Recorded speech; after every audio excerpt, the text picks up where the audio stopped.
delivering the second of our two-part series on probabilistic programming. Mm. There's a lot of us really interested in, particularly me, because you're going to give me tools that make my job a lot easier, I hope. Well, I hope so. So really looking forward to seeing your talk. Thanks so much for agreeing to do this. All right, awesome. Thank you for having me here. I said this kind of before. Feel free to ask questions at any point. There's a kind of flow and trajectory through the talk, but like it's kind of more important, like if you don't understand something, just to tell me immediately than like be completely lost. David mentions this is a probabilistic programming talk, but in some sense, I consider myself less as someone who does probabilistic programming and more someone who works on black box inference. In particular, a lot of my goal and the goal of my lab is to develop inference methods that can be applied to nearly any probabilistic model and basically require kind of little supervision. In an ideal world, we would just have you provide a probabilistic model, put it in this black box, and obtain an efficient inference algorithm. We're not really there today, but it's still useful to kind of think about things from that perspective, kind of what it would take to get there, but also some intermediary steps. So why would you not want to write your own inference algorithm? Inference algorithms are actually kind of very tricky and time-consuming to write, particularly to get one that's efficient for your model. It's actually difficult enough that it often warrants a publication if it does well for a model anyone cares about. But worse, but that effort, you can't save that effort. So if you have a related model, it's actually very difficult to adapt existing inference software for it. So often, even models that are conceptually similar will require radically different inference algorithms, and even if they don't, we'll often not be able to share code between them. But this is peculiar because when we talk about inference algorithms, we use language that suggests they're actually very reusable. So we have this language where we talk about our inference algorithms in terms of simpler inference algorithms. And what's kind of even more interesting still is we use the language of modeling when we talk about inference algorithms. So even though we're producing an inference algorithm, we talk about things like augmenting our distribution by sampling an additional uniform. We talk about uniformly sampling across different choices. When we talk about our inference algorithms, we even use the language of modeling as we do so.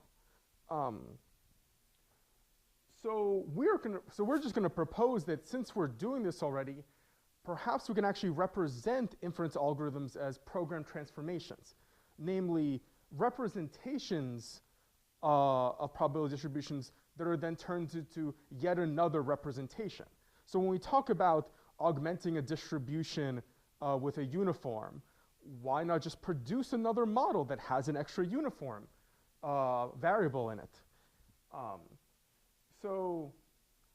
What's actually kind of interesting is when we do this, so particularly if we think about an inference algorithm like Metropolis Hastings, they have these different steps in them. So if we were implementing Metropolis Hastings, we would need to take as input a target distribution and a proposal kernel. And then we would need to compute the density of both of them, and based on some ratio, we can transition to the next state. So in this way, Metropolis Hastings can be viewed as an inference algorithm. But of course, Metropolis Hastings itself can be written in terms of a collection of program transformations, where we take a program, transform it to acquire its density in addition to the other stuff, by which I mean things like calculating the acceptance ratio to figure out which next state we should transition to. But what I'll actually show further is that density itself can be written as a program transformation, in particular in terms of two transformations we'll describe later called disintegrate and total. So a lot of these inference algorithms are actually quite composable out of smaller pieces that you'll see come up again and again. So I do want to be, by the way, is there any questions so far from what I've just said? So I want to be clear when I say program transformation. These are algorithms that take a representation of a distribution and return another representation. So it's like, so these are things like variable elimination, which takes a factor graph representation and emits another factor graph representation. We're not computing messages or passing any messages along. We're just taking one representation of probability distribution and returning another one. So this is what I mean by program transformations. And just to be clear, I will use the word programs interchangeably with probability distributions, just to kind of, because I'm going to be talking about program transformations, so I'll refer to programs. So just to be clear, this is what I'm referring to. Because we're going to be using programs, I'm just going to define a quick grammar. Essentially everything, all the transformations we want could be expressed, that we'll be talking about, could be expressed in this core grammar for language. And it's, for the most part, it's just your basic language. It has arithmetic, it has numbers, it has functions. You can apply these functions. In addition, it has tuples. It has the ways of indexing to the tuples.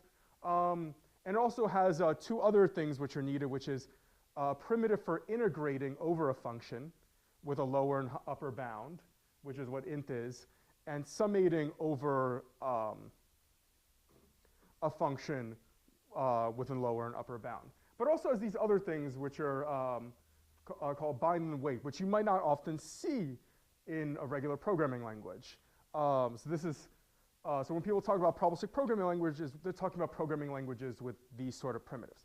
So let me explain what bind and wait do in terms of their types. So first of all, let me also explain normal. Normal is a primitive that takes as two arguments a real number, a non-negative real number, and returns a measure over real numbers. That's how we understand the normal distribution. What bind does is bind lets us chain distributions. So bind takes two arguments.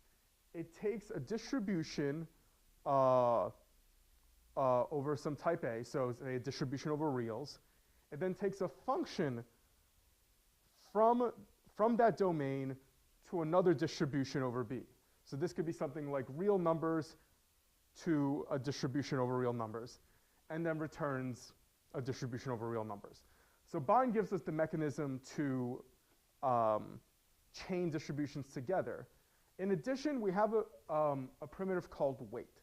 What wait does is wait is given a weight, which is a real number, and a value, returns a distribution which will only return that value weighted by this first argument. And this is needed for representing things like CRFs and other kind of undirected models, where we frequently describe our distribution in terms of soft constraints it needs to satisfy. So we tend to we use weight to kind of adjust these constraints. Any questions so far? Could you give us some concrete examples to instantiate this? Oh, sure. So suppose I wanted to have a distribution over normal, but the center of that normal distribution itself is a parameter that comes from a normal. So I would say bind normal 0, 1, theta, and then I would have a function from theta to normal theta 1. Is it to point a prior to a hyperprior? Right. So another way you can view this is the prior, this is the likelihood function. This is another way you can view bind. And then this returns kind of the distribution over the second element. So that's another way you can view bind. Does anyone else have any questions? All right. So there's a question of how do we run these programs? So you can just use a weighted sampler. This is, so we say weighted sampler because weighted samplers allow us to sample from distributions that are non-normalized, but they also allow us to sample from things which we might want in our language, but we have no efficient way to sample from. So this allows the implementation to use some other method, some other function with the same domain, and then assign a weight to make it balance out. And once you have that, and by the way, this is the simplest algorithm we could write over our language. And once you have this algorithm, the sampler looks very much like an ordinary interpreter. So for normal, we can evaluate its first argument in the environment, evaluate its second argument, sample from the normal with these arguments, and then return that value with a weight 1. You can see for a bind, we sample a value for the first argument, bind x to that first value, and then call the second argument with that value. So in this, and this is in the style of just any kind of interpreter you might have. And the rest of the cases have a similar format to them. So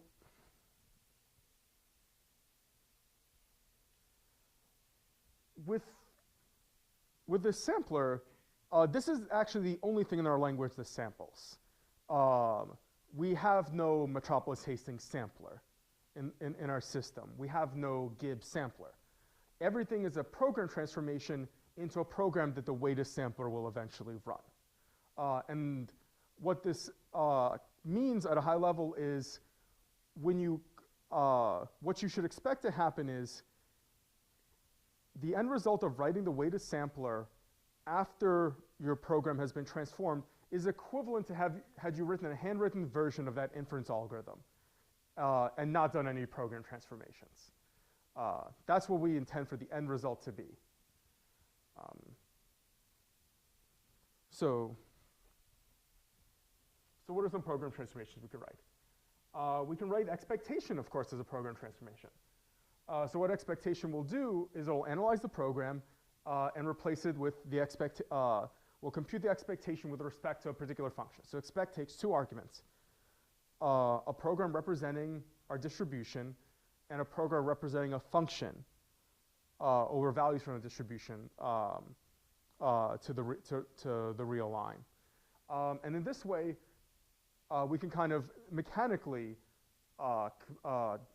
emit a program that when itself run would compute the expectation. I also want to be clear. Nothing is sampled when you run this transformation. In fact, nothing is run. All expect does is take a representation of your probability distribution and returns another program which when run will compute the expectation.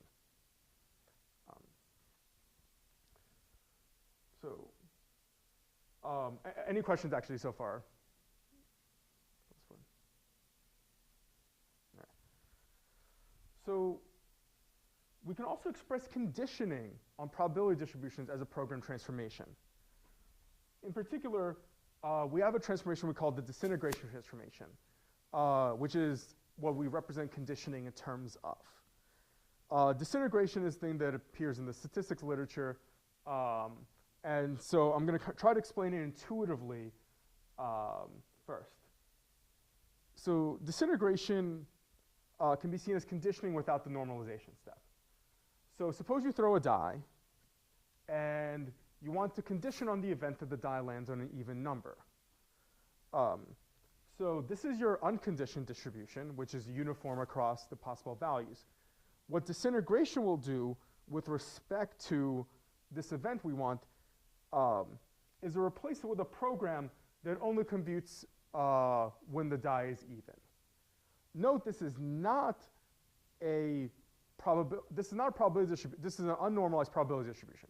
If we took the total mass of this distribution, it would not sum up to 1.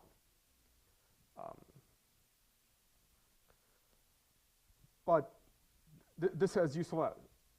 There's something useful about this. because even though it doesn't sum to 1, we can use a normalization transformation, which is defined in terms of another program transformation called total. And what normalization does is it figures out the total mass of a distribution and then reweights it by the reciprocal.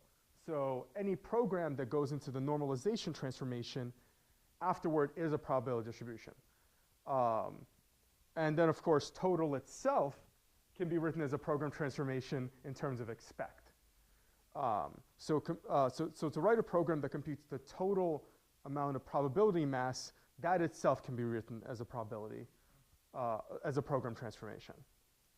But furthermore, one of the interesting things is if you can keep it unnormalized and you take total over this program, you get the density at that point. So if we take the total mass over this, this is equivalent to finding out what the probability is of the dice landing on an even number. So stated another way, density can itself also be defined as a program transformation in terms of disintegrate and total.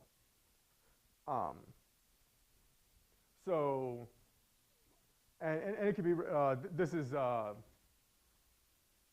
algorithm 2 is expectation. So we can write density as a program transformation. So we can take as input a program representing a distribution and emit a program representing a function that computes that the density of that distribution at a point. And of course, once you have program transformations like conditioning and density, well, then it's very straightforward. How would you implement Metropolis Hastings? You would write it as the textbook says to write it. You would take as input your proposal distribution as a program, your target distribution as a program, call the density transformation on it, emit code that does this operation, and you have implemented Metropolis Hastings. And of course, once you can do the same thing for Gibbs. You can write Gibbs in basically the way it's described in the textbook. You pick amongst your variables, condition each variable with respect to the rest of the variables, and then emit a program that chooses. Just to be clear, superposes is an unnormalized categorical. So we're just going to choose which of the variables we want to resample and then apply Gibbs sample. We're then going to sample that variable condition on the rest of the variables. Similarly, slice sampling could be written this way. Slice sampling actually is just Gibbs sampling with an augmented variable of uniform. So in fact, slice sampling, although in our paper is written in terms of disintegrate and normalize, could actually be written directly in terms of Gibbs sampling. And so on. So, any questions so far? Right. So, one thing that's worth mentioning is every one of these program transformations, in some sense, it doesn't run anything. So these representations just get bigger and bigger and bigger, which would suggest that at some point they're kind of unwieldy to actually use for real programs. But because these representations represent programs, there's nothing stopping us from actually inserting optimization passes to simplify them to equivalent programs that we know to be faster.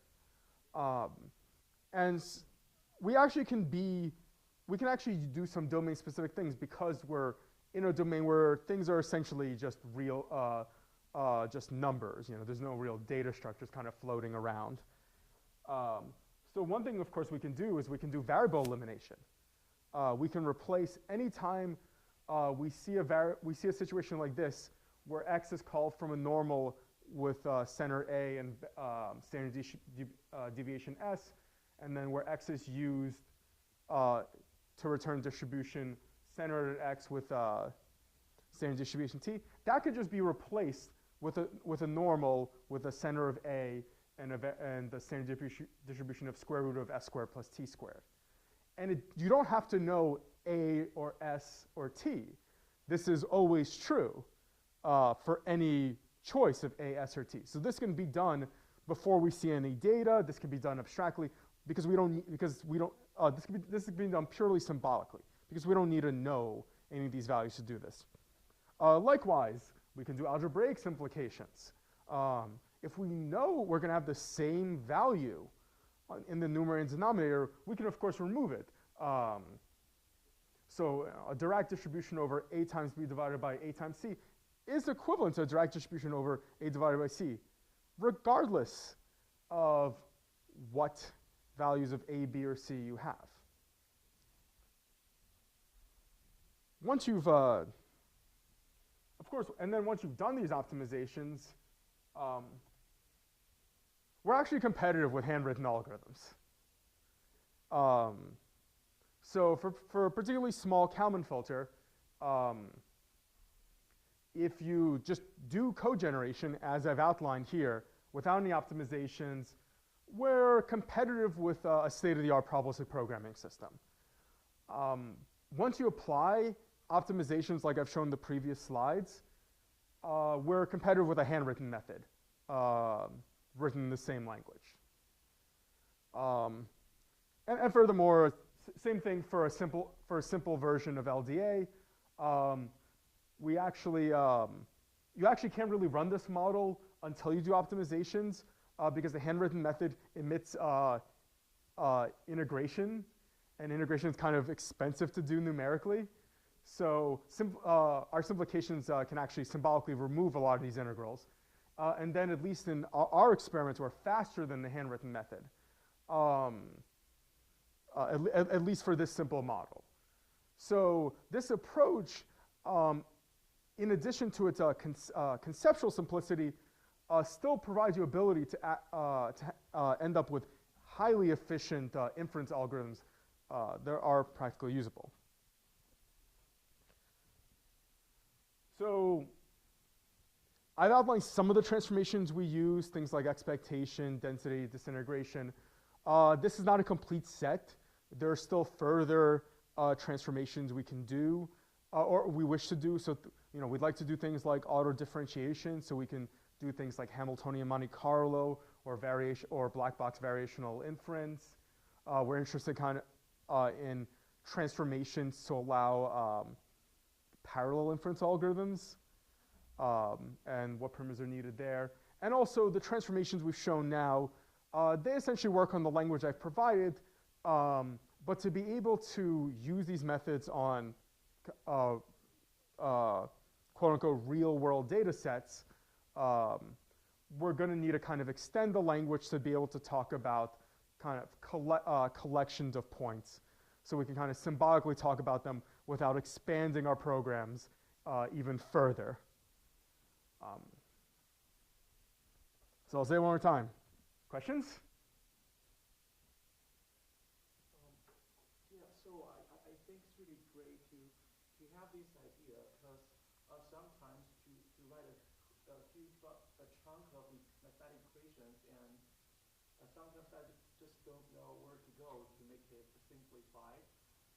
For the LDA thing, could you tell me a little bit more about, okay, so after what phase can you actually use this to do the simplification, as you mentioned, a variational elimination and algebra simplification? Sure. So for the LDA case,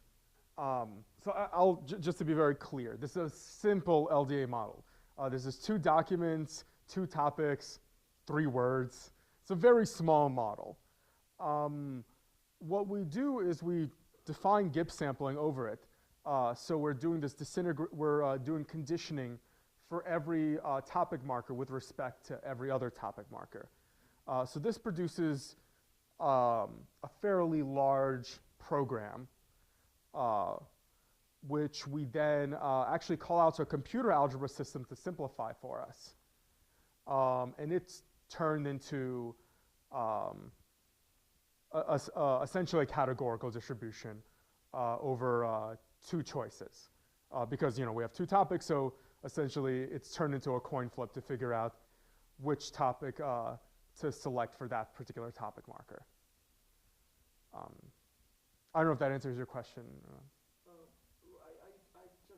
I just want to know how to apply the probabilistic programming language to auto-generate the big sampler of LDA. Oh yeah, so you would write your program representing selecting the topics and the words. You would disintegrate this joint distribution between topics and words to get a conditional distribution over topic markers. You'll then apply that. You'll then apply the resulting program to algorithm 7 to get a Gibbs sampler over those topic markers. And then that's the program you simplify. Well, but basically you need to first think all this inference algorithm through and then apply that idea. So with the present system, you have to know which inference algorithm you're going to choose for the system. But importantly, because the results are always programs, after I apply disintegrate, I can immediately apply Gibbs sampling. If I want to do something special to the program, I can apply it after that. You do need to know what inference you're providing. Like I said at the beginning of the talk, this isn't quite black box inference yet. You must know which inference you want to apply. But because it's fairly easy to both write these inference algorithms and apply them individually, we hope it's actually easier to solve problems that way than to write the inference algorithm from scratch for the particular model. So for LDA, like how many lines of code would I have to have written to implement my LDA in this language? Actually, I could show it. So we wrote a specialized version of our Gibbs proposal that only picks between the 3 topics, just to make it simpler. And that program came out to about 6-7 lines of code. LDA itself came out to about a dozen lines of code. This is just to specify the LDA model. And then calling disintegrate is a line of code. Calling Gibbs sampling is a line of code. And then it's about 5-6 lines of code to just kind of unroll the chain. Because the end result of Gibbs sampling is actually a transition kernel, which you have to kind of unroll yourself. So then there's basically half a dozen lines of code to unroll the chain. And then 2 lines to write it to a file, I guess, just to post-process it in R. That's total. So probably about 20-30 lines kind of completely across everything. It is still shorter. And these methods themselves are also fairly short. These outlines, the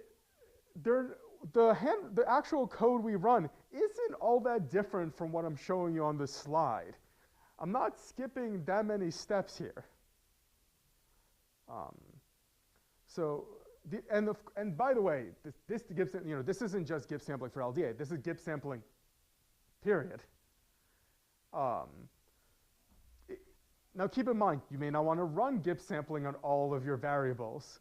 You might only want to write Gibbs sampling on those that you know would simplify to a nice analytic form, which is what we do in practice. We only run Gibbs sampling on things we know the solution has an analytic form too. That doesn't change with this approach either. You can't just apply inference algorithms blindly.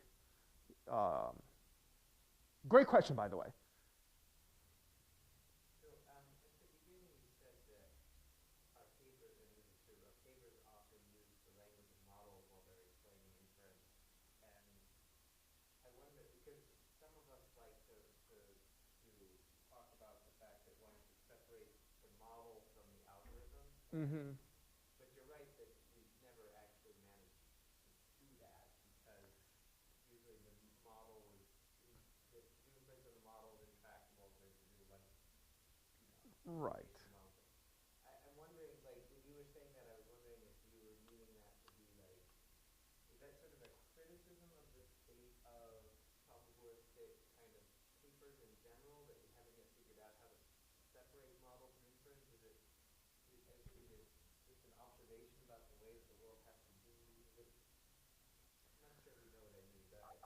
No, I think I have a sense. So ideally, we want to keep them separate. Because in some sense, the model is what we actually care about. Inference is essentially the computation we got to it. But it's tricky because the inferences we do are very dependent on the model. So part of why LDA works with a collapsed Gibbs sampler is because topic markers are for the most part independent of each other, conditionally independent of each other given the rest of the topic markers. So this closed form, the Gibbs gives, is a good proposal distribution. If there were strong dependencies, the algorithm wouldn't work well. So our inferences typically have baked into them kind of modeling assumptions already. And I actually find it very difficult to kind of extricate them. And we're still, the inference we pick is actually not just dependent on our model, but dependent on what our data looks like. Depending on how our data looks like, different inference methods become kind of more appealing to use. So I actually find it very difficult to kind of separate modeling and inference because we tend to specialize our inference so much to a particular model. In some sense, my hope is that even if we must continue to do that, maybe we can at least make that effort easier.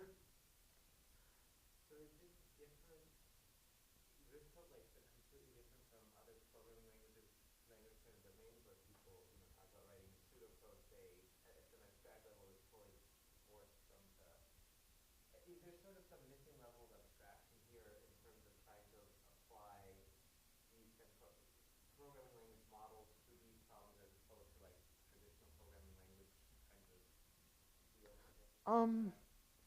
Well, I think the issue is that for this particular domain, it's not enough. So we can often just write a program and ask a compiler to make it faster. We don't have to teach the compiler knowledge about mathematics in our domain. It largely can do it on its own. Probabilistic programming really isn't at that point right now. You really do have to teach it to be able to get close to what you would expect if you wrote it by hand.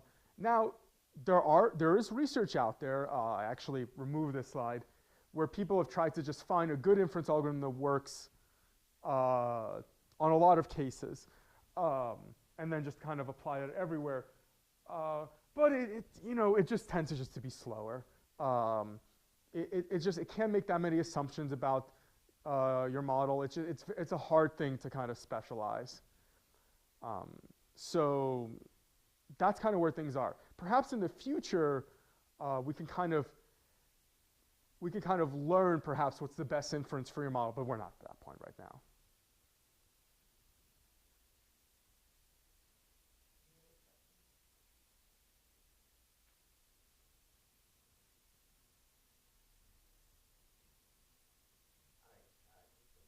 How much longer does the world have to wait before I'll be able to take this language and run my computer vision algorithm?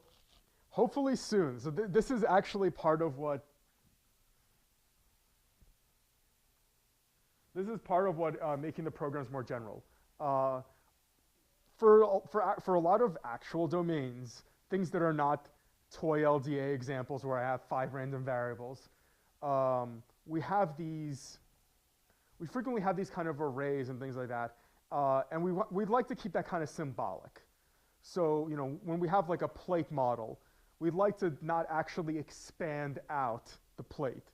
So if we have 10,000 variables, we would like for our program representation to not have 10,000 fragments. We would like it to have a number that just says the word 10,000 in it. So most of the challenge is actually to make disintegrate, make our algebraic simplifications work on these models that have this kind of repeated structure. I believe once that happens, these things, I'd be very interested to see how well this would work on computer vision tasks and other more real-world data sets and problems. I'm also, by the way, interested in the kind of inference algorithms that only seem to appear in a particular domain. Like I'm interested in inference algorithms that only computer vision people use. They're not kind of broadly used in general. So if you have an inference algorithm that kind of doesn't look like any of these, I am very curious about that. Because I still am very curious how well the system composes on novel inference algorithms that don't appear often in textbooks. All right. Thank you so much. Thank you.